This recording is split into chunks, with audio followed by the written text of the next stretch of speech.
Hello, hello, hello, hello, hello. Ah, sweet Jesus. That's so much, louder. Oh yeah, it's good. Let me, ooh, hello, hello. Is that better? Yeah, man. I can definitely hear you now. Keep on going, man. Right in my ears.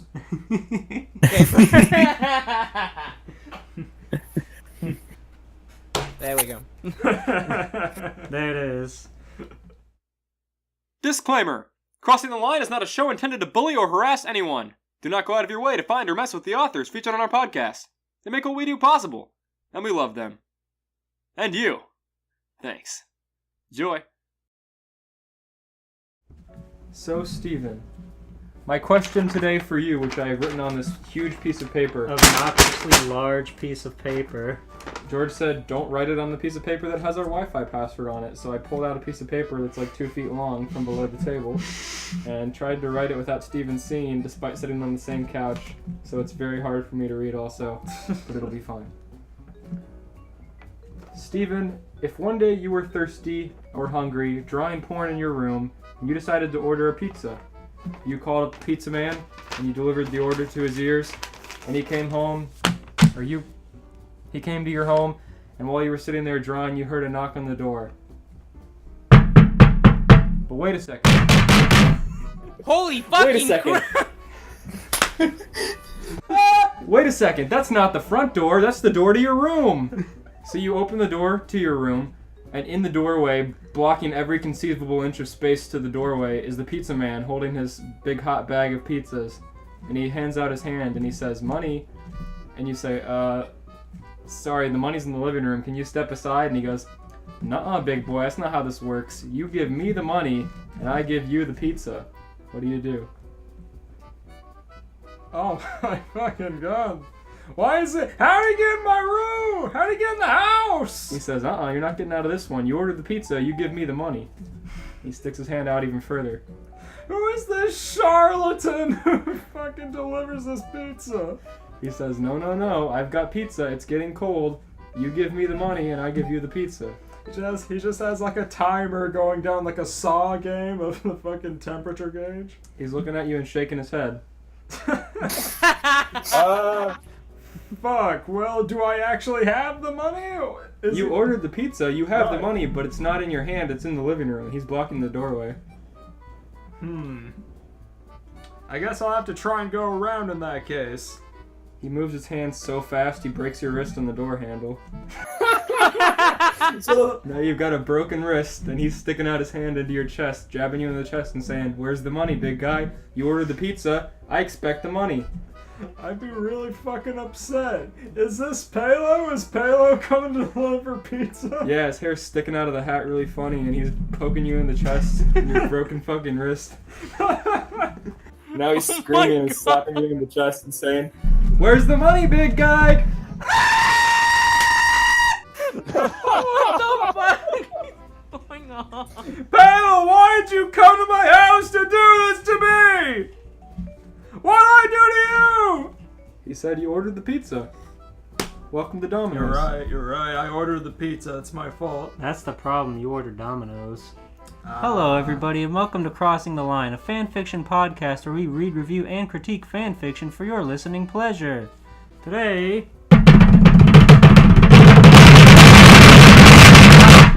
You go way too hard! I'm sick of you! We have a special guest. Who? You! Oh my god, it's me. Our guest animator. You are special!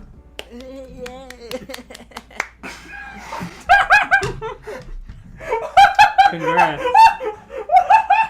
Thanks everybody for joining us today. Today's podcast is about Edd Eddy crossovers. And our special guest is Sr Pelo. Pelo, introduce yourself. What do you do? Hi, I meme on the internet, I do animations, I scream, I hit the table, and it's really funny, yeah, like that, I scream, and it's so funny, hilarious. He made Edd Eddy too. Yeah. You're right. Oh yeah. How'd you like? What was it like making Edd Eddy? voice like so psychedelic. Ah. It must be hard to be the voice actor for all three of the Edds. That's right. Which That's one was my Edd. Yeah. No, that was one of those Eds.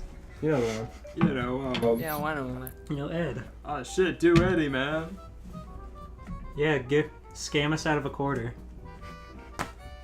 As you do. I don't know the voices of the Edd. What? Are you lying to me? Oh shit, Eddie, I'll give you my quarter, I guess. Podcast over! Sr Pelo's a fucking liar! He kept asking to be on the podcast. He's like, I did all the voices. I can do the Eddie voices. You'll love it. It'll be really funny. I'll scam you out of a quarter.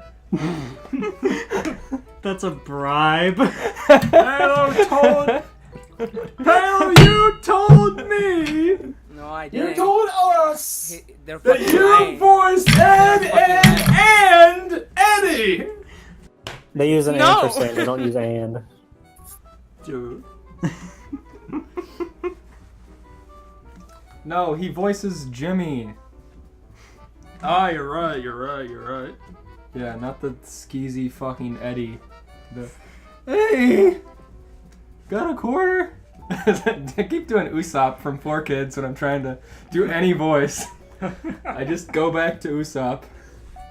Pelo, which one of the Kanker sisters is the hottest? Oof! Ooh, what's the name of the blue one? Fuck. That's good enough. You got Yeah, it right. Boy, you got it. Nailed it. I think that one's Marie. Marie, yeah. Ah, yeah, Marie, yeah. The other one, fuck the other. Nig. Why? What's wrong with... What's wrong with the other I was gonna say the characters? other name, but the only name I know is Marie. It's Lee, May, and Marie Kanker. Right. What do you got against Lee and May? They're not blue. Ah. True. The fucking bumpkins.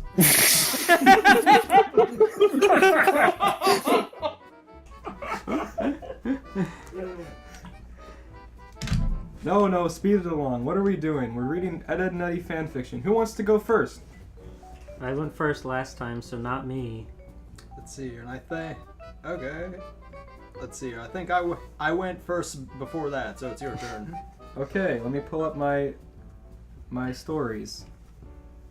Yeah, you are more than welcome to interject at any time if you question the story regarding anything about it.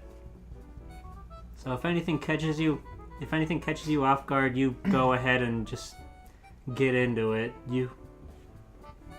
I had a really tough time choosing between these two. The other one, I feel like the other one might have been stolen, so I'm just gonna do this one. This one is called, oh wait, I can't say the title, right? God damn it. It's really funny. I'm gonna say it, we'll just blur it out after I say it so you guys can hear it. It's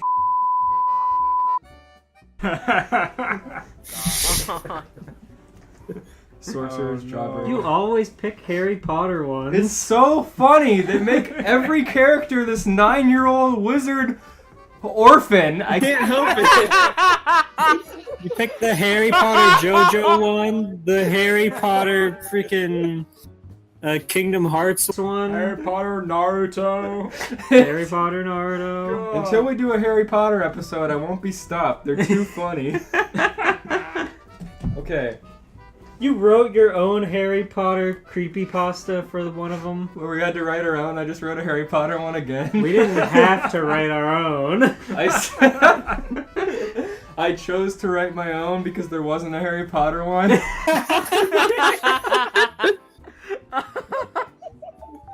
Okay, well, when we were first thinking about this, podcast before we started recording, one of the ones we read in the car, as we had been doing for a while, was one, it was Black Ops 2 x Harry Potter, and it's Harry Potter gets on the helicopter, and Malkinov is like, "Ah, Potter, read your file," and he's like, "Thank you, sir. I'll be a great warrior," or some shit.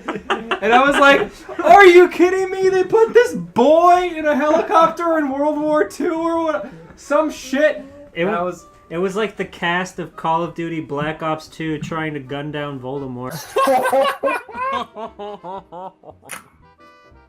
Oh my god. Oh, dear.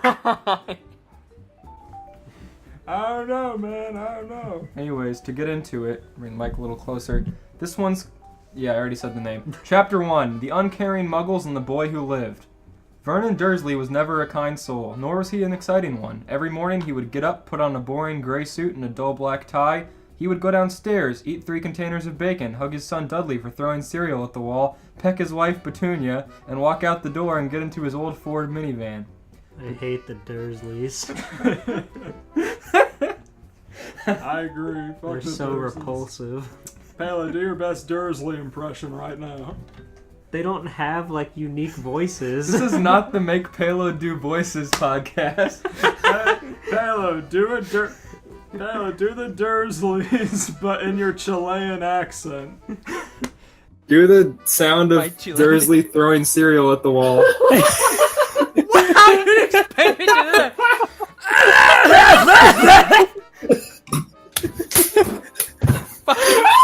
Eating cereal. What the fuck? You made Steven stomp around on the floor. Vernon would continue his day screaming at people on the telephone and wished to do the same to his boss. But usually he would continue his day by going to the bakery, eating 6 bagels, once more screaming on the telephone and wishing to do so to his boss, but today was thankfully different. On his way to the bakery, as he rounded a corner, he spotted 3 cloaked figures, all wearing specifically different colors and odd fashions. As he waddled by, he heard some of their mumbling. The whole family was blasted to bits, except for their son, Harry, one of them said. Oh dear, another said. That boy's a hero. Bless them Potters, we knew them well. Wish they were here in person so we could thank them properly. But we must rejoice and not feel sad, for the wizarding world is free once more. And there were 3 words in that conversation that made Vernon halt in his tracks. The words were Potter, Harry, and Wizard. He practically acted like a zombie for the rest of the day. As usual, he went to the bakery to collect his food, but he didn't scream on the phone, and he didn't want to scream at his boss. He just wanted to go home and forget. The reason for all his madness was because, heaven forbid, he had a sister-in-law who had the last name Potter, which he gravely loathed. He hated the Potter family because he hated abnormal. He barely appreciated excitement if it was Christmas Day and Santa had given him a big break. What does that mean? Santa's giving him his big tax break for Christmas. Santa gave him a tax write-off. But today, for some reason, he couldn't believe. He felt guilty, maybe grimly guilty. The Potters dead? Oh, sorry there. Couldn't be. As he was wandering down the street, he heard, help. Oh, sorry there, mate. Couldn't watch where I was wandering. This sentence makes no sense, but I'm just going to move on. After he had helped him up, he gave him a firm handshake and said, Rejoice, we are free, wizard and muggle, and he lightly walked away. Wait, is this, like, after, like, the last Harry Potter? I don't know yet. I mean, Harry's not necessarily in the house unless Vernon just got up and ignored him, which he probably did anyways. I'm just wondering how Edd, Edd, and Eddy's gonna tie into this. Yeah, same here. I'm sure it'll be very important to the plot, as it always is. I swear, if this is one chapter, they don't even get to Edd, Eddy. I hate when they do that. The crossover's not even there. They just plan to have it, so they put it in the title. The rest of the day, Vernon was quiet and didn't laugh when his boss fired the neighboring employee. At 6:30, he packed up his suitcase, got into his car, and Didn't went laugh home. When his neighbor got fired by his boss. What a horrible man. On his way home, he noticed many owls swooping down and landing on telephone poles. He also noticed a black cat sitting in front of the fence in Petunia's garden. Go away, Vernon said. This is practically the cleanest house in the universe. There are no mice here. The cat just glared at him and hissed. Well, yes to you too, Vernon said. Then the cat whispered, Muggles. Later that evening, a large dinner was eaten in silence. Besides Dudley's annoying laughter, wine, spitting. Vernon took off his suit coat and sat down to watch TV. He's just sitting there making himself laugh, stuffing food in his cheeks. The dinner is dead quiet except for him making noises and laughing. Loudly clanking his utensils against the glass. Spitting wine. Spitting wine up and trying to catch it in his mouth. After Vernon had changed into his pajamas, he went up to his room and stared out the window.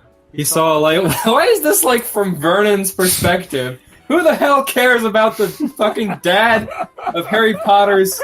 He's gonna get scammed. It's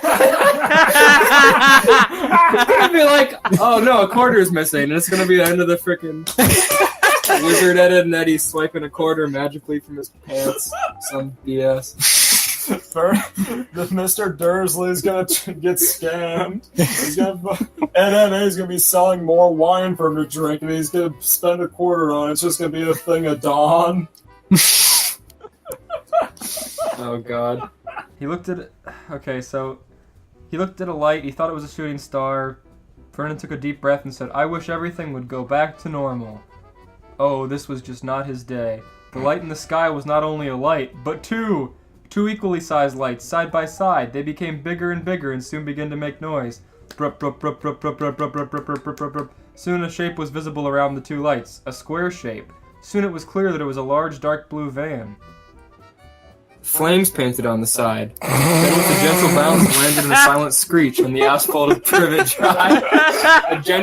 A silent screech from a car falling from the sky? A screech can't be silent! What the fuck? Screech in the sky? Vernon's just out of his mind watching this car fall in his driveway and screech with flames in the side. And he's like, oh, another silent night. Having the same silent his frickin' son makes as he eats food at the dinner table and knocks silverware all over. Oh no. Oh my god. The passenger side opened and a tall man with purple robes and a pointed rimmed purple hat with a blue beard got out. Thanks for the ride, small bald Arthur, sir. No problem, Al. I'm off to a party. Woo! Then the drunk man in the van drove off into the moonlight. The tall man with the blue beard giggled and put out a box of candy. Om nom nom, gulp. Om nom. Wait, a 60-second interval of a second hand on a wrist clock. Gulp. What was Albus doing here again? I don't know who this man is or what he's talking about, but it sounded like he ate a piece of candy, stopped, looked at his watch for 60 seconds until it made a noise, then kept eating the candy. He's got a blue beard. Perhaps Dumbledore should not have underestimated the noisiness of his deputy headmistress, as the cat hissed. You didn't have to be so rude about it, said a woman in green robe, about 186 years of age. She was wearing square spectacles and a pointed greenish-black hat. No wonder your boyfriend left you, said the man with the blue beard. That is none of your business. Jesus Christ. The greenish-black hat replied. Anyways, That was unprovoked. Okay, the cat is McGonagall, and the blue bearded man is Dumbledore. I don't know why he's got a blue beard, but he just got out of a flaming hot rod van, swerved under the driveway, ate some candy, appears to be like drunk and gulp. How is this like party young Dumbledore in the same universe as Vernon as an adult? What's going on? I don't know, but he sounds pretty rad. Oh my god, he's so cool.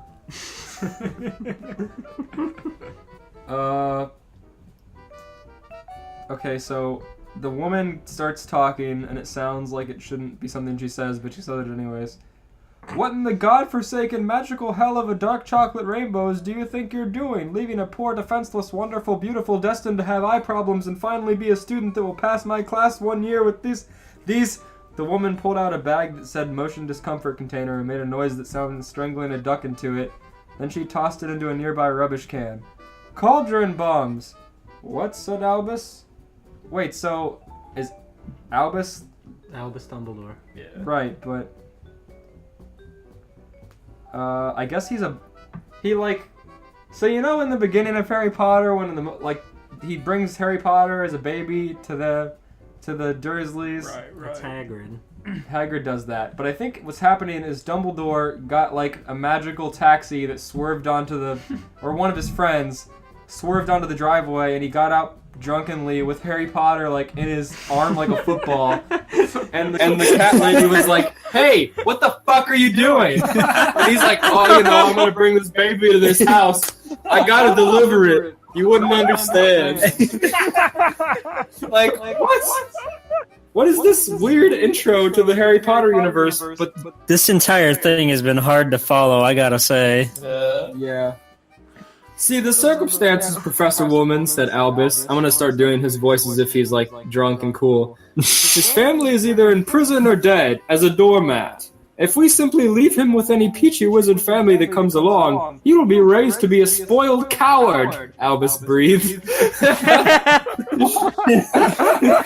like, breathes on her. His cat. Albus crouches down and yells at her. Oh my god. Oh, this is before Harry Potter. Right. Because Voldemort got exploded or something. I don't know. Right. Vernon was on the way home and he heard that Voldemort got exploded and he was just like, But I he don't wouldn't wanna hear that. They wouldn't. What? They wouldn't tell that to Vernon. No, they're like whispering in the streets in their weird cloaks and he's walking by. And he hears something weird and he's like, I don't want to hear it. I don't like this. Right. Little does he know he's about to get the most powerful wizard ever. Launched at his door like a freaking football. About to freaking eat shit. What sound does that make, Pelo? Yeah, do a Harry Potter as a baby being thrown at a door. As a baby in the door. Yeah. Yeah. Being thrown at the door like a football. Okay, wait. Okay, wait.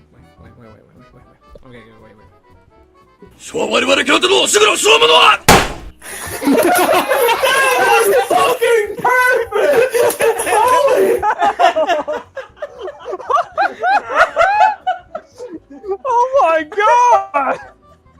Dumbledore just breaks conversation with the cat to turn around and do that really quick. He will learn discipline and respect and other crap like that. He will learn to be strong-minded and the magic will build up in him until he is ready. Plus he will get his own fan base in 20 years. How do you know that? Said the lady.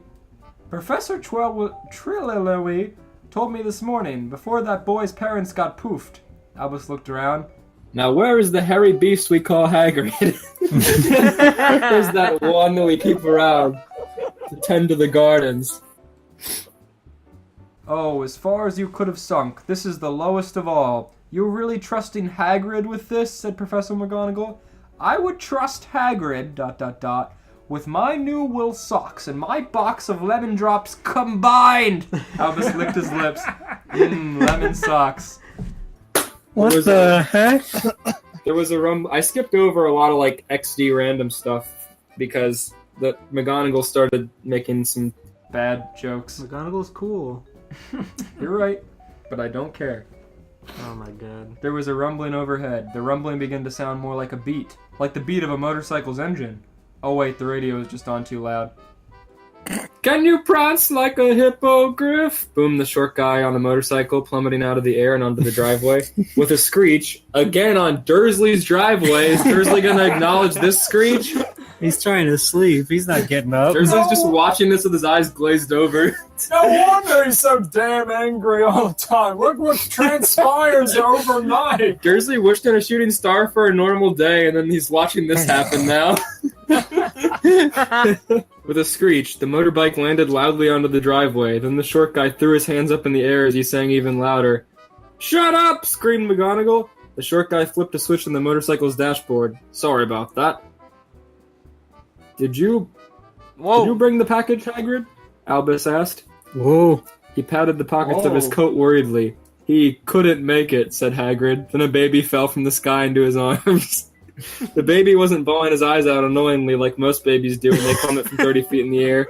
He was quiet. From the look on his face, he looked tortured and sad. Oh my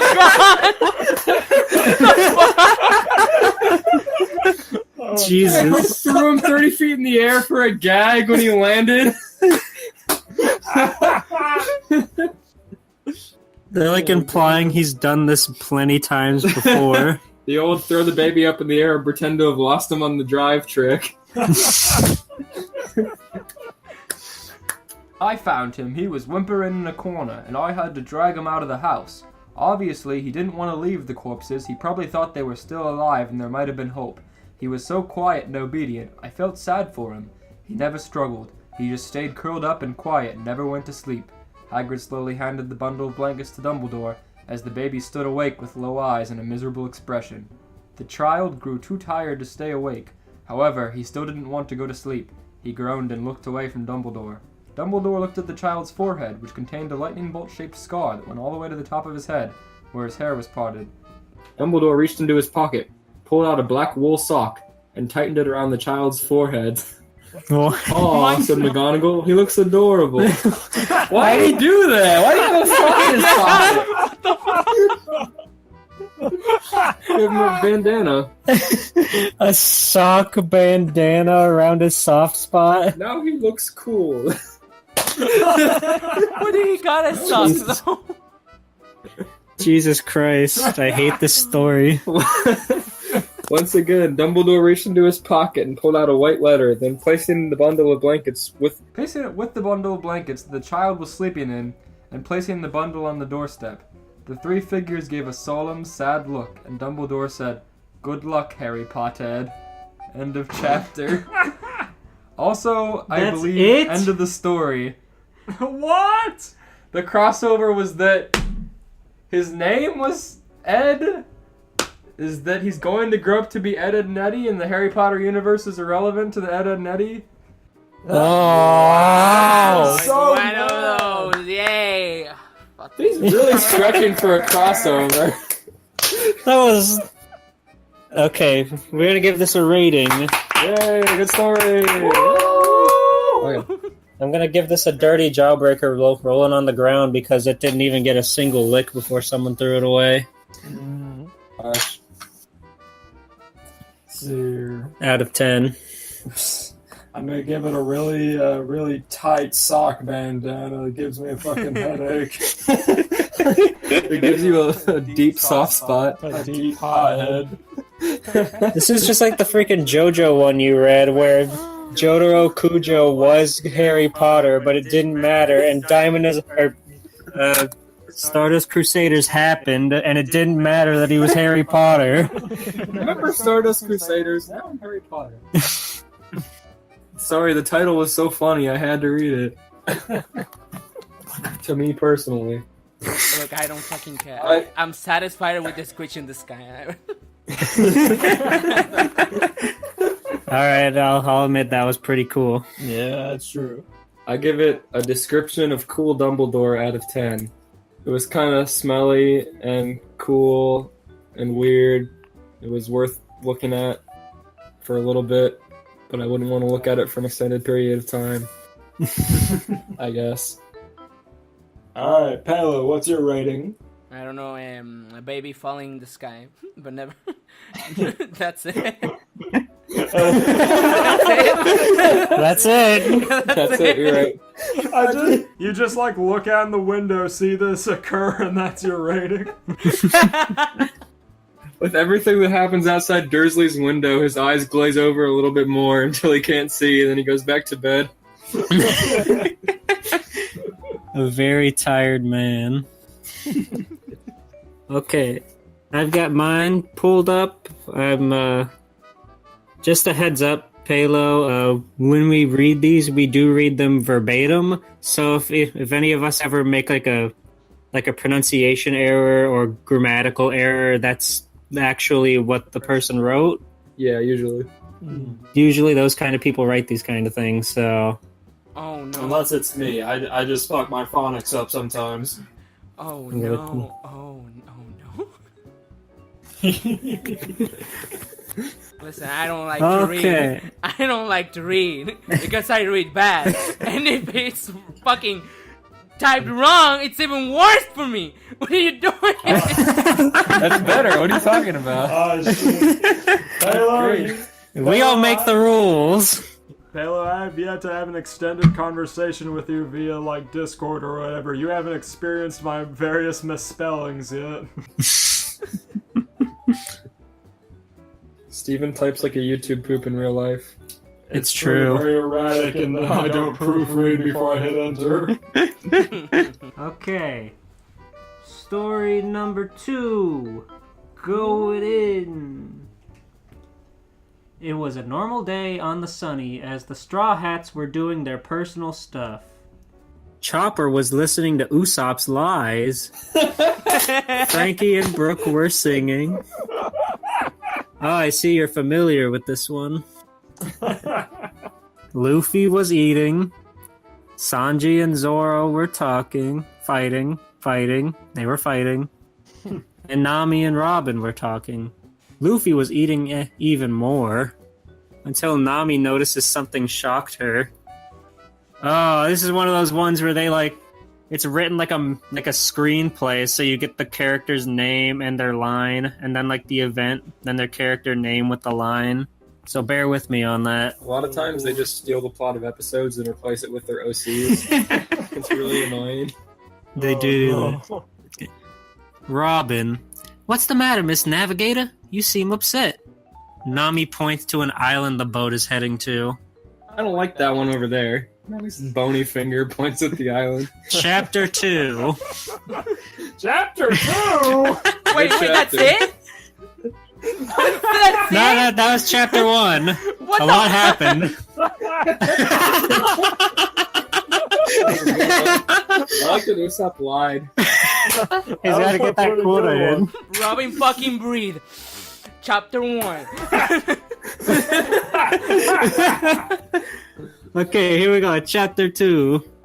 Nami and Robin come to warn their captain about what they saw. Nami and Robin, Luffy! The entire crew heard them as they yelled. Oh my, look. They didn't even put spaces on there, so it's like character script writing in a paragraph. Oh. This is so hard to look at. Imagine a movie script with no spaces or enter buttons. That's what this looks like. Sanji, Nami-chan, what happened? Luffy, yeah, I'm eating here. Sanji kicks Luffy for being so goddamn careless. Luffy says, go to hell, I'm trying to eat. Nami, I just saw the Yonko Eddy maiden base cul-de-sac. When she said that, everybody but Luffy were shocked. Oh, who's this Yonko Eddy? He seems funny. Robin. Oh, you just wait. He is the newest emperor who rised after you and Law beated Big Mom. First a quarter, then the world. He is said to be so evil that his main base has 1,000 pirates with over 70 million berry bounties. In his crew, only a couple are important, however. But they say that there are 12 people in the Yonko that even Satan fear. Usopp. Luffy, we must get the fuck out of here!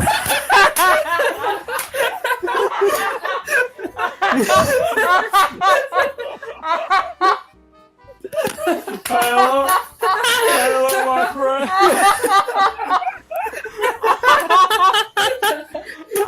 Usopp would never say something so harsh. Hello, my friend, I have to ask you, can you please do an Usopp impression? Time skip changed Usopp. He got real hardened. As he said, that a bomb exploded near the ship and the shadow of 7 men and 5 women appear, and all of them have evil grins on their faces, and the shortest one comes out of the shadow. Chapter 3. Ooh. Whoa! The man who stepped out of the shadow has long hair, yellow shirt with a red line, and he is Yonko Eddy. I mean, if you can call it long, it's 3 strands. With 12,000 million bounty. What? Not do anything. Kill him. I don't like him. 12,000 million? They just make up a number. Not 1.2 billion, but 12,000 million. Eddie, it seems that we have company. More money for us. He just appears on their... Was he in the cannonball? Were they all in the bomb? Sure, I don't know. Then a man with a red shirt and a hat who who Double D the Gentle kill with a bounty of 800 million. God. And another man with green jacket appears. He is Edd the Legend Killer with 900 million bounty. What did they do? What did They scammed! They scammed the world government. How many legends has Edd killed? I demand to know. Only Why one. is Double D the Gentle kill? Double D. Eddie have a soul on them. They might just lose their way. What does that mean? Then 3 women, one with red hair, other with blue, and last with blonde hair, and they are Lee, Murray, and May Kanker, each with 500 million bounty. Murray. Ooh, Double D, you're sexy when you care. And then a blue-haired guy named Rolf the Famer. The Famer. With 400 million bounty. A red-haired girl, Sarah the Red Girl, with 460 million bounty. Sarah the Red Girl. A guy with a ring brace, Jimmy the Metrosexual, with 300 million bounty. Poor Jimmy. What the hell? A baked guy with a wood plank, Johnny the Woodlander, with 340 million bounty. A baked guy.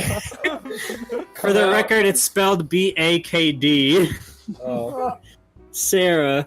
Eddie, they are the Straw Hats. Jimmy. What? Rolf.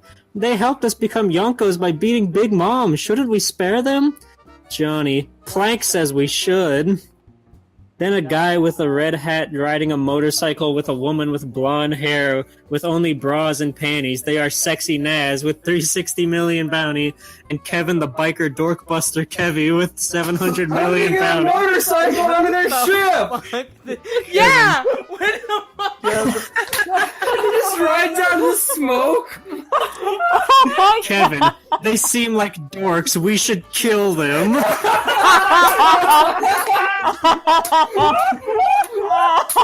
Eddie, then it's settled. We will spare them for all of their stuff. The Straw Hats are just watching this in silence. And that's it! Come on! That's where it ends! Why? Damn! No. Fellas, would you like to give that a rating? Let's see. That was so cool. They all came out of the smoke one by one. I like how Naz is just Sexy Naz. Yeah. She has no other character trope. I like Kevin's just dorkbuster Kevin. He drives out of the smoke on a motorcycle onto their ship and says, "They look like dorks, let's kill them." It was Devin the love it. Dorkbuster Kev. Or Kevin the Dorkbuster Kev. Not Devin. Oh my god. Oh no. That was... Pelo, how would you rate that, my friend? I don't know how to rate it. What does you know how to read have to do this? We're only 2 stories in. A triple D, I don't fucking know. Can you say "let's get the fuck out of here" in an Usopp voice? Who's Usopp voice? Oh, I'm so confused. Who's Luffy? Who's Nami? Oh, sorry. Wait. Is this One Piece characters? Yes, I'm yes, so it was fuck- One Piece. I'm so fucking bummed. I can't. Why are you looking at pictures of Usopp? I'm gonna send him a picture. Yes, please send it to me. I need... Chris, we'll send you a picture of Which one should I Usopp. send? Oh, wait, where? What? It's gonna be in the group Discord. Okay, good. Oh my god. The motorcycle. They look like dorks. Oh, Jesus Christ. They look like dorks. Let's kill them. Hey, what would you do if I went to your house and I did that to you? What? Smoke bombed his house and got a bunch of people to walk out of the smoke and pretend to be Edd Eddy characters? Just me. I'll ask the same thing we asked. Like, where do you get the motorcycle to get The motorcycle in my house. Okay, there. I sent a picture of Usopp to the group chat. Who's this character? How do you expect me to voice something I don't know? He sounds like this. He says, "Let's get the fuck out of here." That's Usopp. It sounds like Shaggy. Just watch all Yeah. watch all 830 episodes of One Piece, and you'll be good to go. Ah! Yeah. Yeah, that's what Steven said, but we're working on it. It's No. true. It never ends, Pelo. It never ends. Never ends. Let's get the fuck out of here. Whoa! That's pretty good. Oh, no. Thank you. He hated Thank it. you, Usopp buddy. would say. Sorry if we get annoying with a friggin' voice request, buddy. I'm just. No, it's okay. I wish Yeah, mine went somewhere. I wish anyone's went somewhere so far. Every fanfiction story ever is like, it's a lead up to the thing that's going to happen in the title, and the thing in the title never happens. This is like episode 14, and we've had like 3 stories that had an ending. And most of them say, "I do not own this property, please do not sue me." God, I wish J.K. Rowling would write a fanfiction crossover. We should have J.K. Rowling on the podcast so I can read Harry Potter to her. Jesus Christ. You spilled all that coffee. It's fine, it's good for the table. It is not good for the table. Table's so thirsty. Your glass table is not going to thank you for coffee stains. Pelo, how many coffee stains does your table have? Wait, how Yeah, you how alright? a crystal table can get a stain? Wait, what? It's more about the principle of the matter. Wait, that was a joke? No, he actually spilled coffee on the table. It's my table. It loves coffee like me. Pelo, how many coffee stains does your table have? 0, because I don't drink coffee. My man. I'll send you some so you can spill it on your table. Yeah. Shower me Yeah, that but coffee, boy. You can get that water seal, boy, that coffee water seal. You can say, "Hey girlfriend, did you bring me some coffee? I'm gonna pour it on my table." Hey, girlfriend. Come here. Come here! Hey, come here! Anyways, Steven, read your story. Alright. Steven, it better be a good one or I'm going to zing you. I hope it is too, man. I'm gonna zing the author. If it ain't. Alright. Okay, it's 2 chapters. I'm on the first chapter and I saw it was like 2 paragraphs. I was about to freak out. Alright. It was a hot summer day. The sun was at its peak as the cul-de-sac maintained the peaceful ambiance of dragonflies chirping and sprinklers rotating. Johnny 2x4, sitting on the curb, asks Plank, What's that, Plank? I'm a Woody! Too much information! That's a good joke. He Did you say he has a Woody? Yeah. Yeah. Oh no. Johnny took a knife and sliced him a little bit of a piece of wood hanging off so he could laugh about his wood penis. I'm sorry. What? It's okay, you can laugh at penises. Yeah. Lord knows we do. He reels back and retorts, Too much information! It was just like any other day.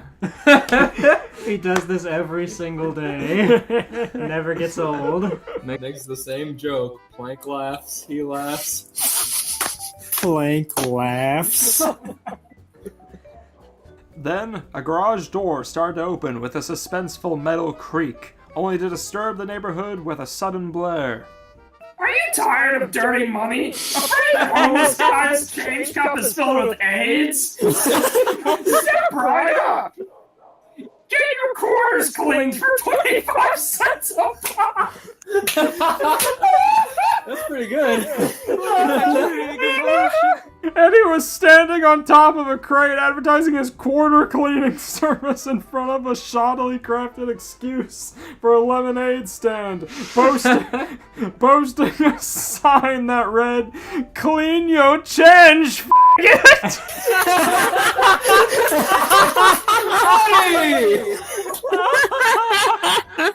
Jesus Christ. I would like to point out that it is spelled clean, Kleen, yo, change, CHANJ. How's the other word spelled? With an I instead of an O. It's fine, man. It's fine, that's okay.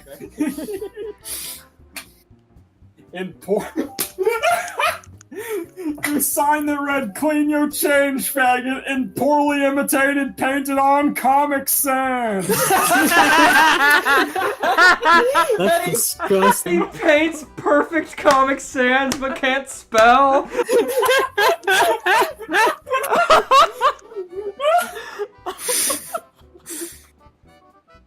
Oh my god. On the table of said stand were 3 jars, each with a label. On the first label, Tard Tears. On the second, Your Mom. On the third, I don't fucking know, lol. Behind the counter were Edd, Edd, and Eddy. Were Edd and Edd. Edd, what the hell is in the third jar, Edd asked. You can say double D. You're right, It'll you're be a right. lot more conducive. Yeah, true. It's pig gravy and dirt, Edd says with a grin only seen before on those dribbling potatoes of the most chromosomes. Jeez. Shut the fuck up, Edd!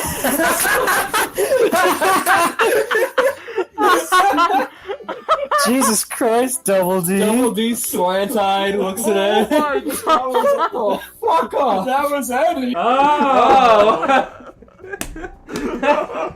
Good, Double D could never. Some poor sap is falling for it, Eddie snaps. It's Rolf walking his goat, which is dragging its severely prolapsed asshole along the ground. Oh no! Jesus Christ. Jesus! What happened one scene earlier, eh, Rolf? The son of a shepherd awaits the mud of riches from his goat Victor, Rolf explains. But the Edd boys cleanse the riches once they disperse. God. Is his goat going to shit quarters? I guess. It's the, what's here? The mud of riches. We'll see. They just want them to clean the goat's shit. Yeah. Yeah, of course. Okay. That's why he's already prolapsed it.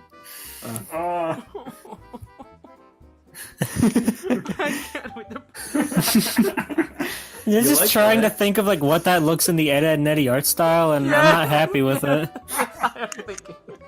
It's like jagged. Sure thing, pal. That'll be 25 cents per quarter. Eddie replies with a sleazy, shit-eating grin. Yes, he does.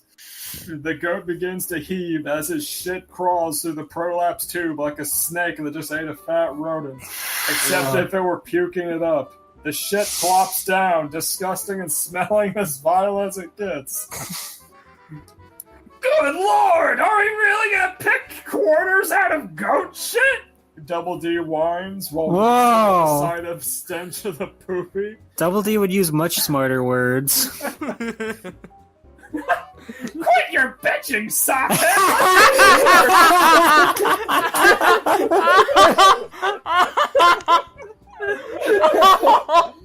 This is a whole quarter! Eddie snaps as he scoops up the crap with a shovel and flings it at Ed. Jawbreaker! Ed yells with dopey excitement as he catches it in his mouth. God!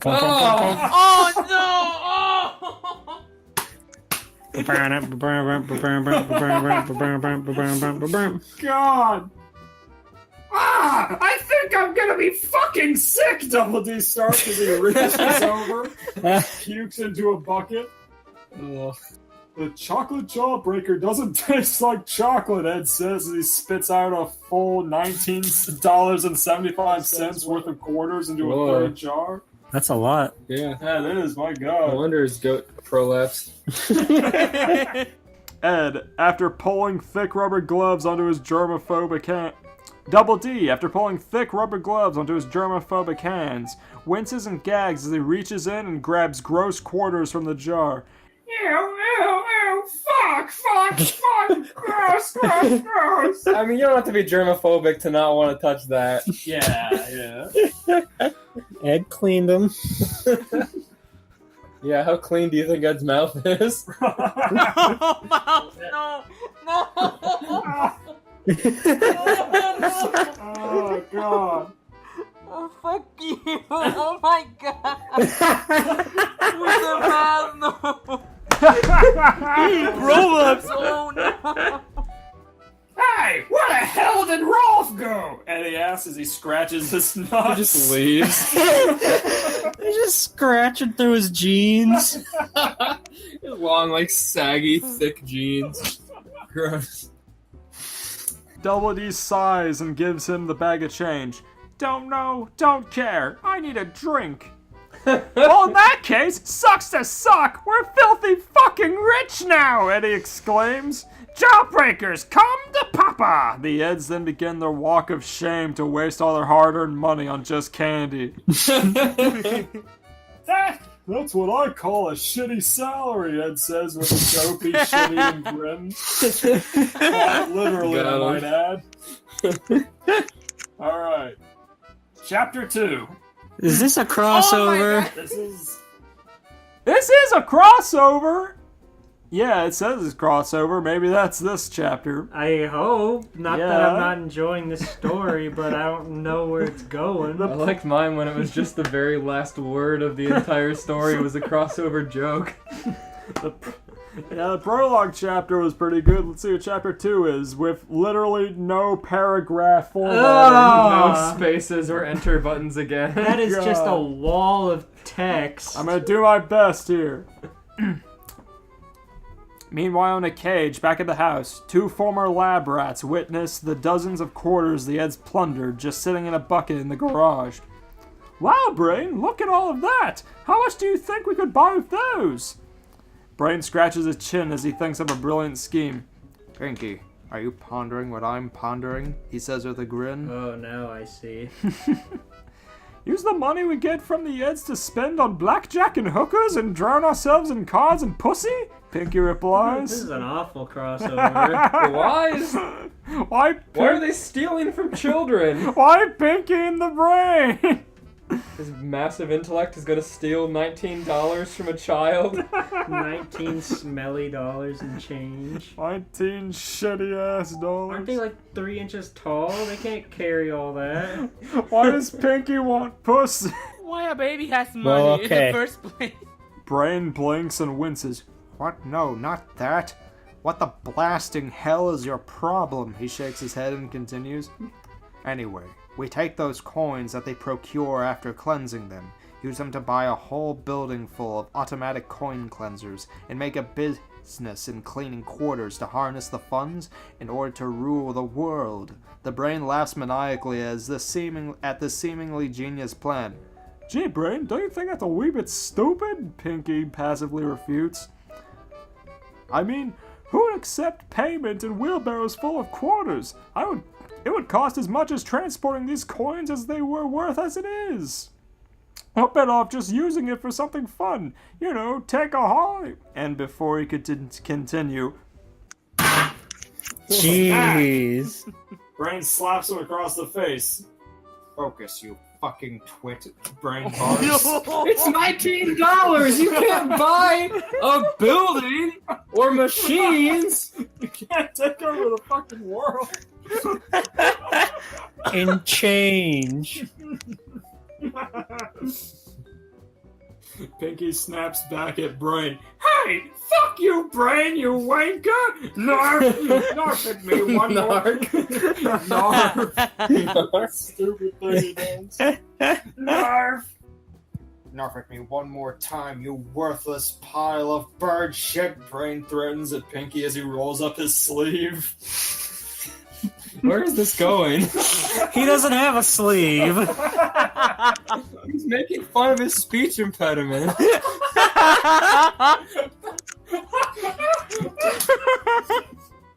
Oh my god. What child also likes Pinky in the Brain enough to do this? Who from this generation, from February of this year, Oh my god! fucking likes those two things enough to make this? God. Oh my god, let's see. Let Pinky in the Brain die. Pinky in the Brain hasn't been in anybody's mind in a decade, and this person brought it back in his fanfiction. Pinky bares his teeth and socks Brain in the temple. Narf, narf, narf, narf, narf, narf, narf! How do you like that, you bloody twat? He snarls. They're just killing each other now. This is a good plot. I miss the Edds.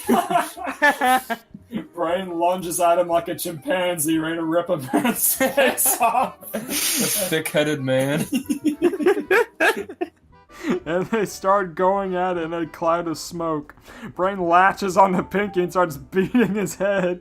Then Pinky elbows him in the stomach to get him off. Pinky then holds down Brain and reels back a punch, only to get kicked off of Brain and pounced on as Brain starts to choke him out. Pinky struggles and nearly gives up, only to spot a lead pipe to bash Brain's face in and throw him off. No. The short mouse hasn't given up yet. He's only gotten angrier. He grabs a baseball bat and starts swinging at Pinky. How can he do that? He's a rat. It's a baseball bat. A rat-sized bat. He got angrier and thus stronger. Comical cartoon. Pinky guards and swings back with his pipe, missing, and the two clash objects as they duel to settle a score. As Brain winds up a swing and attempts to home run Pinky's head off, he misses, loses grip of his bat, and flops on the ground. He looks up at his once thought imbecile companion with fear in his eyes. With the rage of putting up with Brain's constant dismissal of his ideas over his own harebrained schemes, Pinky repeatedly bashes Brain's skull in until it caves, and Brain can't even breathe. Oh my god. Oh my god! As the brainy rodent gasps for air and raises his arm up, the tall one whops his hand and brutally bashes his windpipe. With a gasp and wheeze, he collapses and lay motionless. Pinky spits on Brain and tosses the lead pipe. Not so smart now, are you bloody bastard? Pinky boasts. Where as are he the begins Eds? pissing on. Not so smart now, are you bloody bastard? Pinky boasts as he begins pissing on Brain's corpse. $19! And that's the end. What? How is that a crossover? What? They killed the Brain. It's okay, I have another one, but just so everyone knows why I chose this one, the description, something about the description and the title really got me. The title is by the Edd start a quarter cleaning service, and it gets funnier the more you think about it because they charged a quarter to clean a quarter. Yeah, I get the impression this was made by like an older kid, but also, what is the humor in Pinky killing Brain for an entire chapter, and that's it? Are there any comments on that? Oh, let me see here. Where would I see them? Like if you back to the description or something. That's what I thought. No, you know Glad what? we read Good. it. Good. I'm happy there is nothing. I don't want to see fucking kids say, "Oh my god, it's so funny." Oh my god. Hey, leave a comment. Yeah. I love when the brain got his head smashed. Like, lol. I love when Pink is pissing on a corpse. Oh, I'm gonna leave a review on the Harry Potter one. Okay. With his big, like, Hanna-Barbera, whatever, dongaroo. And where's the ads? Oh, dude. They're going to the store. They'll be back. Oh, okay. No, don't worry, they're there somewhere. Alright, I've got my other one. Yep. Now I want to preface this by saying that it's about some guy named and the descriptions calls this a crossover with Edd Eddy and web shows. So I'm assuming he's some kind of YouTuber? Okay. I don't know. But I like the description though. It says a story about a man who just wants himself a hamburger. Okay. Alright, Simple I'm gonna as- give you a chance. One day there was a fat guy named Macrope. He smelled like meatballs you left in the fridge for a few days too long. Hold on, is this gonna target a specific YouTuber and just shit on him? I don't know for sure. Let me look it up real quick. I hope not. Give me the name, I'll look it up. I don't want you to open a new tab. It's okay, I got it. YouTube. I swear to God. Because this is the first time in like 3 episodes where you guys didn't just. Some poor guy who has 4,000 subscribers. Don't read that one. I didn't know Macrophone was real. Jesus Christ. Alright, I want to read a different I don't want to one. hear the ads bash on YouTubers. Edd and Eddy hate this guy. He smells like shit. You guys went on like rampant benders on other YouTubers in the last like 3 episodes. I don't want any more of that. Hello, you gotta come to our YouTube podcast. It's funny, we talk about people. Doesn't exist yet, but it will. Not yet, but it will. Perfect, I can wait. If not, we'll talk about you first. Fuck. Wow. We'll bring you to the roast of Pelo and you won't even know until you're there. You're gonna Sponsored by Comedy Central. This like 6-view podcast sponsored by Comedy Central. We're gonna need a lot of money for this Comedy Central. A lot of people are gonna be watching. I want Lisa Lampanelli. I want Amy Schumer. She comes on, she doesn't even know anything about you. She's just pulling fucking insults out of her butt. She's like, Chilean. Okay, got it. That reminds me, you still haven't done your Chilean accent. Wait. Well, well. Why did you want me to do that? Sound like you just stuffed your mouth full of brown sugar. That is so specific. Brown. It needs to be brown. No, like the light brown sugar, like the baking sugar, it's like granular. Halo, that's a lie. That's exactly what he meant. Steven beat his chest like an ape in laughter. I did. I smashed my water bottle, made a mess. It was My table.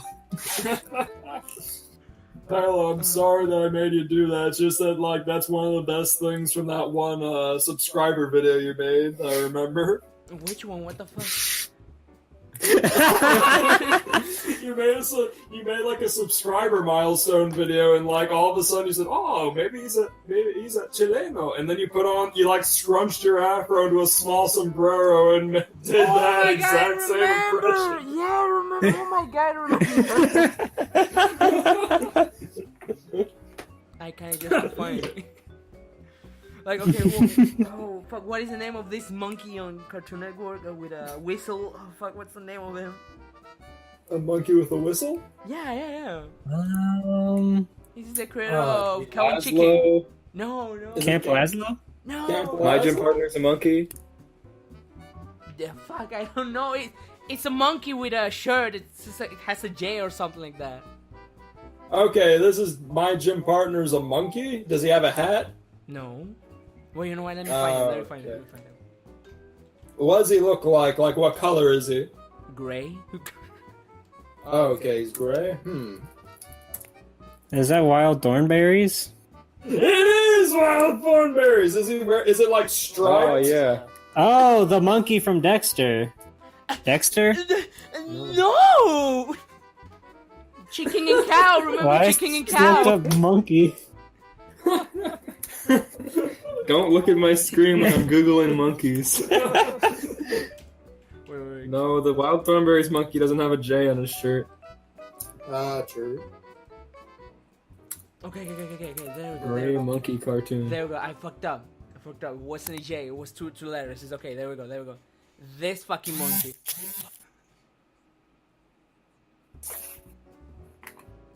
Oh, from the freaking like Red Man cartoon. Oh, okay, that motherfucker. I hate that guy. Listen, I love the cartoon, dude. And in Spanish, he talks like a fucking Chilean guy. I'm not kidding. Really? Oh, it's I Am Weasel. That's the show. I am Weasel. Yeah, there we go. Halo, when you do that voice, does your face look like his face?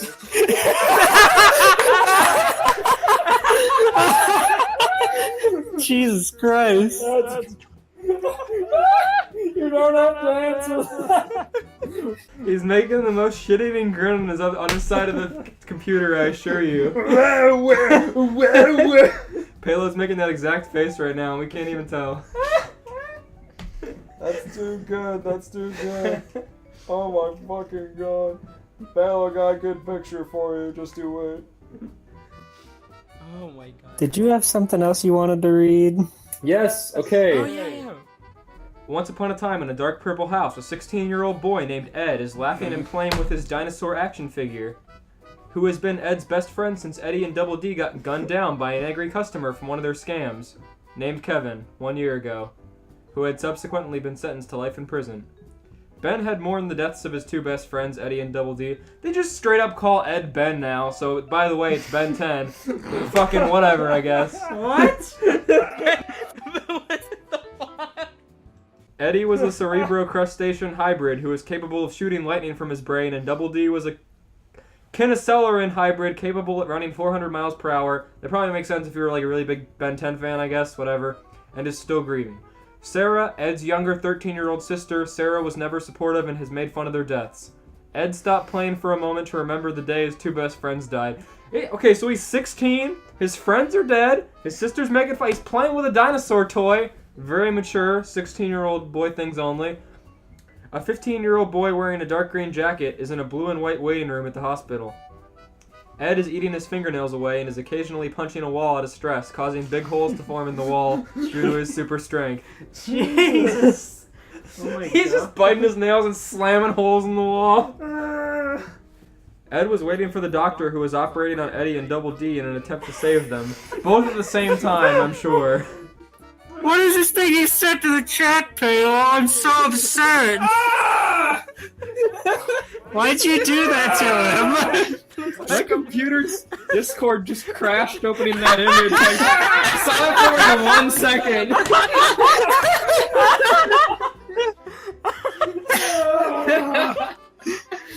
I hate Darwin from the Wild. Look, I don't know if Palo made this image because it's called unknown.png, but... You made him look like some big-chinned monster from Monsters Inc. or some shit. Yeah, now his nose looks like a little turned up mouth now. Some DSL. Darwin... Hey. Darwin would never. Darwin totally would. He is a bottom 100%. He looks like such a fucking slouch. He looks kind of like Gaston. Oh my god, you're right.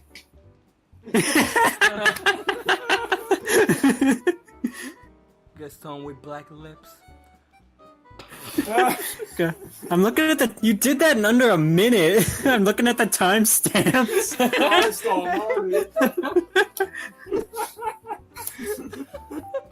God. Damn, fucking. Okay. Let's see, you have a BS in graphic design, right? Yes. Okay, that Wow. explains that. Holy shit. They teach you shit over there, huh? That was his finals project. He sent both those images to his professor 1 minute apart. How fucking Andy Warhol style collage. I forgot this is an audio show. I'll put this up on the screen, I Put it up guess. as a teaser image for the Twitter. I'll make a shirt out of it. Yeah, I'll make a shirt out of it. And then we'll send it to Pelo and he has to wear it. And no other shirts ever.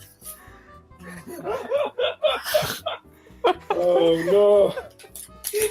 Please continue your delightful story that I've already lost in. His girlfriend will say, Pelo, is that a new shirt? And you'll say, no, it's my only shirt. I threw the other ones away. I like this one now. You'll paint your lips black, throw on a striped tank top, and cut yourself. No, you're right. Baby poo. That's not what Darwin sounds like! Darwin is very He sophisticated. looks like he would say that. Be nice to black... Be nice to Black Darwin. Oh my god. Elias, go. Go before this gets worse. Out of the operating room door comes a muscular surgeon who looks like Hulk Hogan. He's 6 feet 7 inches tall, has copper-colored skin, so he's probably not like wearing a freaking coat, with a Hulk tattoo on his forehead, a blue left eye and a purple right eye, red curly hair that went down to his shoulders, and red curly mutton chops. The man had... How does this look like Hulk Hogan? They just went out of their way to say he's not Hulk Hogan. There's a Hulk tattoo on his forehead. What part of Hulk? The entire Hulk on his forehead? It's like a little it's like a WWE character creator where you just put a sticker on their forehead or something. And he squints and says, "Is that the entire Hulk drawn on your forehead as a tattoo, Doctor?" It's like 1 inch tall. Why'd you get such a small, detailed tattoo? Small, specific tattoo of the Hulk on your forehead. Is that Hulk Hogan's mustache tattooed on his lip? No. The man had a look of pure sadness and regret. He really didn't want to tell the 15-year-old boy about what just happened. The surgeon, Alfred McPimplesworth, the 33rd, or Dr. McPimplesworth for short, put a hand on Ed's shoulder and said, "I'm sorry, son. I did all I could. I used every single medical tool. I kept using all those tools and tried to stop the bleeding, but they were already too far gone." Ed broke down sobbing and grabbed the doctor in a hug so hard the doctor thought his spine was going to break. However, he ignored the pain and did his best to comfort the crying teen. Later at Ed's house, Ed had just arrived from the hospital and was wanting to go drown his sorrows in ice cream. He made it to the fridge and opened up and picked up a nearly empty box of peanut butter pistachio ice cream. He got a spoon. There was no punctuation. I'm sorry if this is moving kind of fast. And was ready to eat when a fist rammed him in the face. Ed went flying back through a wall, leaving a hole in the shape of his body. He got up to look at his attacker, and not surprisingly, it was Sarah. Sarah gave a mean smile to her older brother and said, "Ed, I heard about the death of your friend Eddie and Double D, and I must say, hallelujah." Oh my god! Have some fucking sympathy, Sarah! She knocked him through a wall! Damn! She was unprovoked in every way. But that didn't stop the wrath of Sarah. Double D sure was handsome, but he deserved to die just as much as Eddie did. They got what was coming. Oh, so Ed was the one that was alive. I thought it was Eddie for some reason, because why wouldn't it be? But I guess Ed is... So Ed, the dumb one, survived and had to deal with the pain and regret while a giant Hulk man put his hand on Ed's shoulder. Poor Ed. Ed's not ready for this. By the way, the last of this ice cream is mine. Also, Ed, go unclog the toilet using a toothbrush. Sarah pulled a toothbrush from her pocket and taped it to Ed's head with duct tape. "And you must use your head to unclog the toilet with the toothbrush," said Sarah. Ed sighed and went to the bathroom to unclog the toilet with the toothbrush tied to his head. End of chapter 1. I'm gonna cry. That was great. Oh my god. Poor Ed! Why did they do that? How is this Ben 10? Forgot about Ben 10. Don't worry, we all did. Chapter 2 opens with disclaimer: I don't own Edd Eddy or Ben 10. They lost the rights. As if the owner of either of these things would write this story. Oh my god. Date April 10th, 2016. A year and 9 days since the death of Eddie and Double D. Edd was playing with Mr. Toast, the dinosaur toy Edd has again, and was having a good time. He looked at his best friend, who resembled an ankylosaurus dressed up as a member of KISS, wearing a sky blue scarf covered in miniature hot dog pictures. Edd, using his imagination, gave Mr. Toast a voice. It's all very specific. Mr. Toast. Oh, this is Mr. Toast talking. What should Mr. Toast sound like? Like Pelo. Don't make me do a caricature of Pelo. I won't do it. I won't do a good job. Do Christian. I really didn't expect him to react to Christian, so now I have to do Christian. Sweet. Edd, you are my best friend, and I will always be there for you. I'm real sorry about the deaths of Double D and Eddie, and I'm real sorry for the cruel treatment you receive from your sister every day. And not only that I can't do it in Edd voice, so I'm just gonna make Edd have and not only that, Mom and Dad neglect and punish me. They don't believe me when I tell them Sarah is bullying me. They say stuff like, "You're the big brother. The big brother is never bullied. The big brother is the one who bullies. You should be ashamed of yourself, Edward." Yeah, what about that Edd-shaped hole in the kitchen wall? What about that one? Edd's gonna assert his fucking dominance. What about Edd's bruise marks? Oh my god, you're right. They always believe Sarah lies about me bullying her, and I get punished. Sarah uses this to blackmail me into playing dress-up with her. She dresses me up in a tutu and forces me to go out in public dressed like that. Oh, the humiliation. This is a scary Christian fetish. He's whoring him out. I can understand how humiliating that would be. Anyways, let's talk about better things like the Earth's greatest hero, Ben 10. There it is. We're just gonna be Edd sucking Ben 10's dick about how cool he is for the rest of the family. Yeah. Fucker just likes Ben 10, so he's... I love Ben 10. Man of Action gave this the seal of approval. I love Ben 10. Julie. Julie, did you see the new Ben 10? Oh no.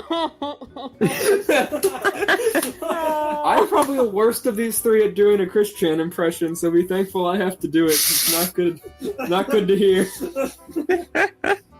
Edd had many Ben 10 action figures on his shelves, which he kept in pristine condition every day. Edd took time to stop and admire the action figures of all of Ben's aliens and of Ben himself. However, Edd's joy was cut short when he heard some footsteps coming from the hallway. "Oh no, my sister's coming!" Sarah burst through the door, carrying a tutu with an evil grin. "Edd, it's time to play dress up. Now get in this tutu and humiliate yourself at the local Jawbreaker store." Edd glared at Sarah. He had finally had enough of her. He said the one thing that he had been waiting to say all those other times. Before you go, I just want to preface this by saying Edd has one hell of a glare if you remember the show when he gets legitimately mad. Guys, what do you think Edd's gonna say that he's been waiting to say for Sarah for this whole time? I can't say what I want to say. You guys go ahead. I don't know, but I'm starting to think this is like a self-insert where the writer is like passing off their problems at home to Edd from Edd, Edd Eddy. Oh, man. And Ben 10 was the only thing to keep them going. I guess it is weird that he has a bunch of Ben 10 toys and that has nothing to do with the story. Yeah. Ben 10. Hell, what do you guess? Yeah, what is he gonna say? I don't know. What's the phrase of Ben? When he transforms Edd or is- something? Yeah, I don't know. It's hero time. Yeah. He better not say that! I swear to God. I see it in your eyes! Elias, I swear to fucking No, God. Edd does not say it's hero time and then transform into forearms and kill Sarah. I would have been so mad! As much as I would like to say that. Hello, how would you feel if Edd from Edd and Eddy had an Omnitrix that had your afro as one of the symbols and it turns into you when he uses it? Stop bullying him. Hello, how would you feel? It's How hero would you time. feel? Pelo, what would you do if you had an Omnitrix but the only transformation was Christian? Oh Oh my god, you want me to kill myself? Oh no. You don't have it off. Wait, No, you can't. Oh That's like half the show's plot. He can't take it off. You just have this abomination. It's like Nobody touch my wrist. Nobody touch my wrist. it's an Omnitrix. It's like striped like his shirt. He turned the dial. It's just a stupid, like, bad cropped cut of him. With a black jagged outline. I'll cut my hand, dude. I'll cut my fucking hand. No, it'd be cool. The worst part about it is you go to like a convention or some shit and everyone's gonna know what it is. Everyone's gonna try to be slapping your wrist to see Chris Chan. You'll be like, please no. Please, I'm stuck like this for 10 minutes. Oh no. Pelo, real quick, what would you do in the 10 minutes of being Christian? Yeah. Probably die. You can't cop out and kill yourself. My inside will suffer, while my outside will act like Christian. I don't know, drawing a dick in the wall and licking it like he did. Or she, I don't fucking know. Okay, every time you use the Omnitrix to turn into Chris Chan, you also get you get any superpower you would like in that 10 minutes, but every time when it powers down forever on, you have a little more face acne. And also, yeah, with each transformation, you become Christian for real, just a tad. But you get any superpower. How many times would you use the Omnitrix? Fucking 0. Fucking nothing. What if there was a fire and they're like, not Christian, Pelo, we need you to transform to save all the people in this fire. And you're like, what would you do? Pelo, you'll hang with your girlfriend one day, and then all of a sudden. No, don't bring Pelo's girlfriend. I was gonna make a joke about him using using Chris Chan strength to pick up 10 people. No! I'm ending this here. Look. But Pelo, yeah, your voice. Sarah, I won't obey you. Sarah frowned. Sarah, as a bully, wasn't used to not getting what she wanted. She then resumed her evil grin. Ed, if you don't obey me, I'll tell Mom and Dad that you're bullying me. Ed said, go ahead, Sarah. I would rather be grounded than be humiliated like that. Sarah's face contorted into an expression of pure rage. Ed, I'm gonna count to 3, and if you don't obey me, you'll receive a punishment worse than any you've ever received before. 1, 2, 3. Sarah jumped on Ed so quick Ed didn't have time to react. She punched Ed in the face so hard it broke his jaw and knocked 4 teeth out. She then used her teeth to rip his ears off like a mad dog. However, Sarah wasn't done yet. She grabbed both of Ed's arms and broke the bones in half at the elbow. The arms were still attached to Ed's body, only the bones were broken. Sarah then pulled a hammer from her pocket and slammed it into Ed's private area. Sarah continued to beat Ed until he lost consciousness. She then proceeded to put Ed and all of his belongings into a garbage bag, which she put into a catapult, and she launched Ed far away into the sky. What is this torture porn of an Edd Eddy episode? Good riddance, said Sarah. I'll never have to deal with that disobedient moron ever again. Why does he have Ben 10 toys? Meanwhile, in a hotel 10 miles away, a newly married couple consisting of Azimuth and Myax had just gotten done having sex. Look them up. How do you spell that? If you can find pictures of anything relevant and they're not just OCs, send them to the chat. I swear to God, they're OCs. It's from Ben 10. Okay. Thank God, they're Ben 10 characters. Hold on. No, they're Edd Eddy characters. You rarely see them. Where's the... You'll have to Google it. Yeah, they hate wiki. It's a character obscure enough that there's no picture in the wiki. Oh no, not that one! No! The gray matter looking one? It's the gray matter, very tiny alien they met in the movie or something. That's Azimuth. Now look up Myax. Myax. Fuck! XX. Yeah, look up my ass. And that one's the sexy Vilgax girl. The giant evil tentacle Cthulhu monster, but female version. Hey, fuck, I'd do it. So her, the tentacle woman, and the small gray one got married and had sex. Yeah. When he is like 2 inches tall and she is like 8 feet tall. But then God finds a way, I suppose. Little man. Anyways, with Azimuth's... My ex says, Azimuth, how could someone as small as you be so great at sex? Okay, they answered my questions, I guess. Azimuth smiled and replied, well, my ex, I spend a lot of time studying the reproductive habits of various species. That's how I become so great at sex. To re-emphasize. How much time? My ex smiled at her tiny husband and was about to reply when a giant bloody garbage bag crashed through their roof. They both screamed and put on their clothes really fast. They then opened the bag to discover a lot of Ben 10 merchandise, as well as a weird boy so badly beaten he looked like a bloody corpse. Heck, this boy was even missing his entire left leg. Oh no! My ex turned to Azimuth with a scared and concerned look. Azimuth, dear, do you think he's dead? Azimuth checked the boy's pulse. He's alive, but barely. I've give him medical attention right away. So Azimuth turns the boy into a pill-sized boy through a lot of bad grammar. Anyways. What? Azimuth spits on him, and he turns into a pill, which he picks up. Okay, Doctor, wait. And then it just says, meanwhile in heaven. In heaven? Wait a minute. Why they can't transform? I'll try to read it. So Ben 10 is not only a show, but it's canon in this world And as they're real having life. sex in a seedy hotel. These two obscure characters. These two aliens in some Peach Creek hotel. They can For fucking some reason. transform. They can fucking transform Ed in a pill, but they cannot heal him. What is wrong with this fucking fanfic? Oh my god. Meanwhile in heaven, Ed was walking around on a planet composed of rainbows and golden clouds. He could see floating cities made of sapphire in the air.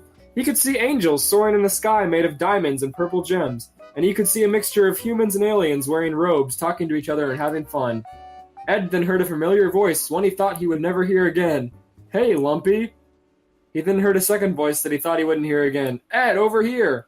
Ed turned his head, was in shock and excited to see his two dear friends. Eddie He and Double. died? Yeah, he got killed and launched in a garbage bag. And turned into a pill. Yeah, yeah. Fucking my ass is a damn liar. Ed said, Eddie, Double D, where are we? How are you alive again? Eddie looked at Ed and said, Monobrow, we're not alive again. We're all dead, and this is heaven. Ed was shocked to hear this. Does that mean I'm dead? I don't think Eddie would get into heaven. I'm just saying. Well, Yes, you're right. Double D had to break the news. Ed, you're not dead. You're near death. You're 1/4 of an inch away from death, to be exact.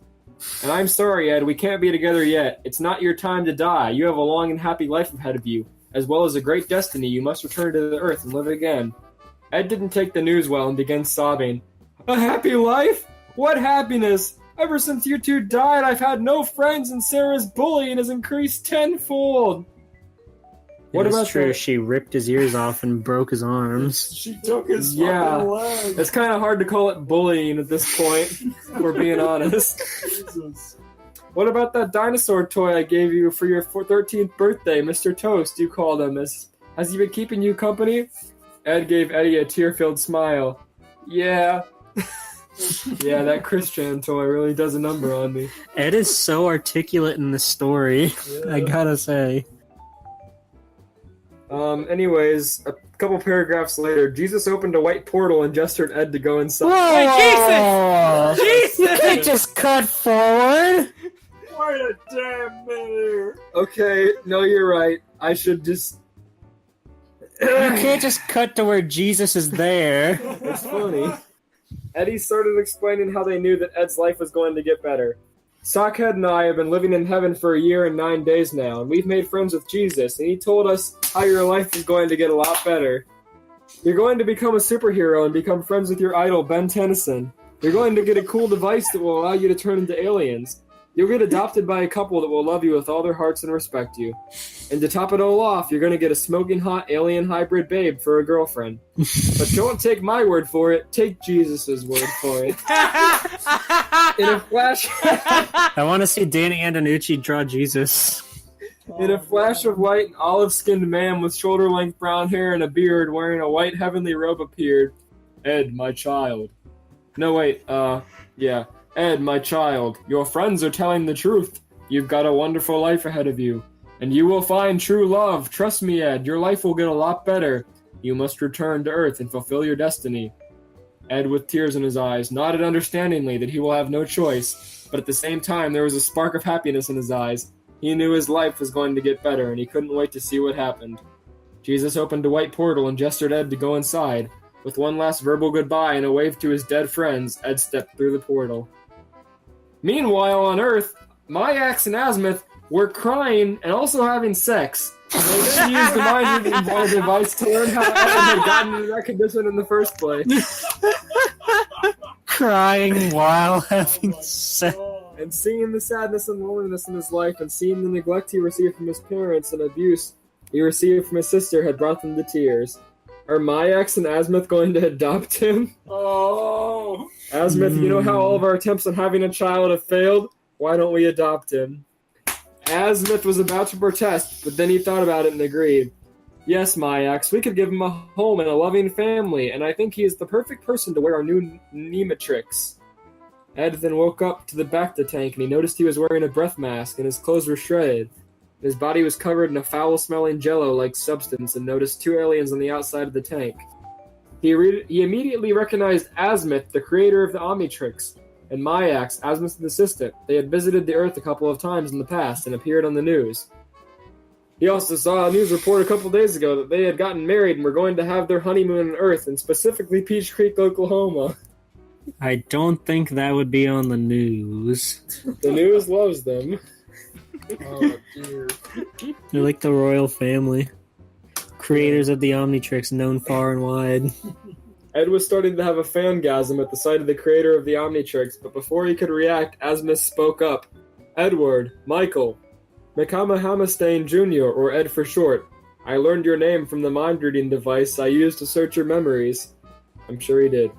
I have an offer for you. If you let me and my wife adopt you, we will give you a loving family, something which you have been lacking for a long time. As if they would like... If you let us adopt you, I'll let you bang her. Ed's like, wow, my parents sure are shitty, and I do have a bad home life. Thanks, guys. Can I get out of here? You guys aren't doing a really comfortable job so far. Remember how Ed stood up for himself and got ultimately punished for it? I was hoping that was going to take a turn. He got freaking stuffed in a bag and launched into a motel roof and With a died. cartoon catapult sound. Ed smiled and nodded his head. I accept your offer, Azimuth. Azimuth smiled back. Don't call me Azimuth. Call me Dad. Oh, fuck off! That's it. Yeah! Something with an ending. Yes! And then author's note. I'm having some problems with fanfiction. Last time I posted this chapter, the website edited out the name of Ed's dinosaur toy and it edited out Ed's full name. I guess it's some kind of glitch on the site. The website keeps doing this. Okay. Weird. Okay. Alright. Yeah, okay, whatever. That was actually Wow, what a really beautiful good. story. I'm so glad Ed got a home. Yeah, man, me too. Pelo, how would you rank that story? I will rank it with the beautiful thing that happened in that story. I'm gonna rank it at Jesus opening a portal. Jesus opens a portal and it's a backdrop from the Edd Eddy cartoon.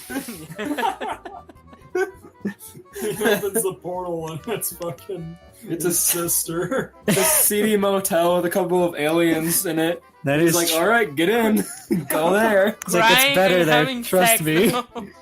You're gonna like this place. Yeah.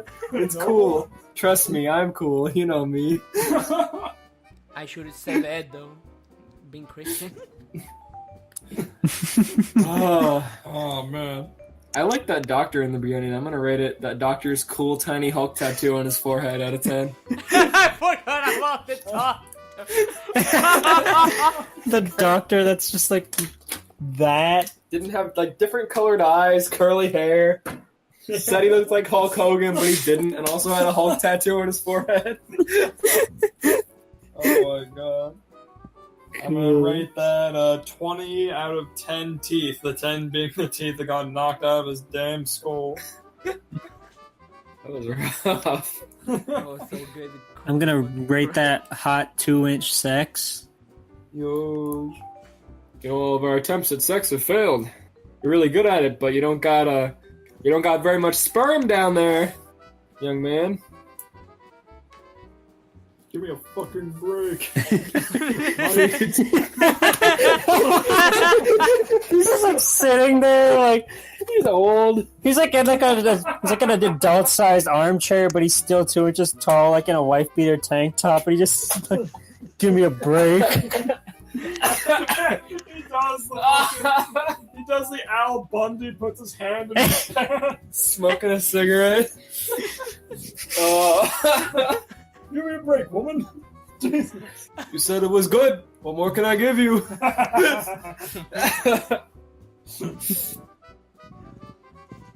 Oh, what's that? I think. Go ahead. You go ahead. What?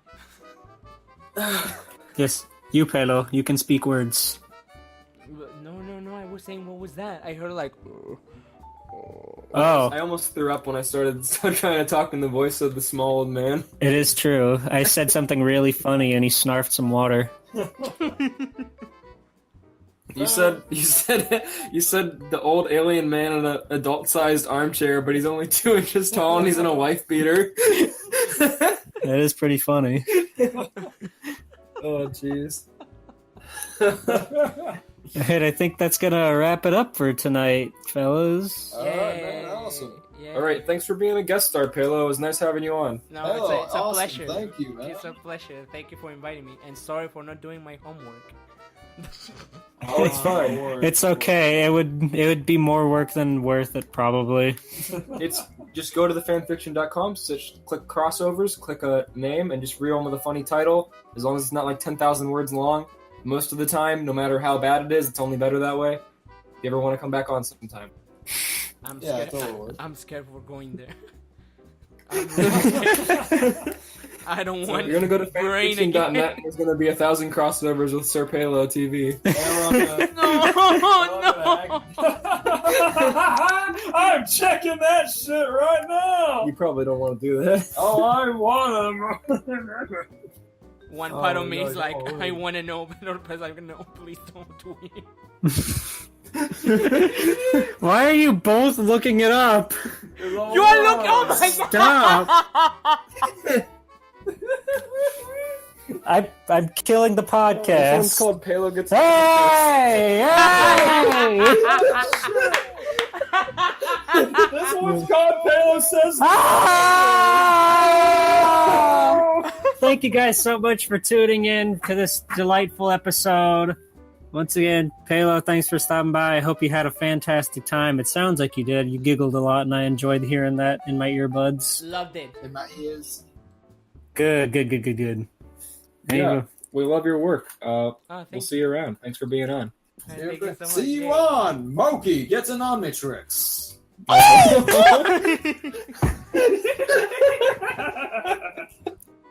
Seriously, though, can you make that? That'd be cool. That'd be cool. Pelo, do Moki doing a Christian impression. Do Moki with an Omnitrix transforming into Christian. Moki-chan. Oh my let's god, do it. okay, wait. Oh boy! Oh, you getting started? Yeah! Okay. Oh god. Let the man do his Moki. Oh boy! It's hero time!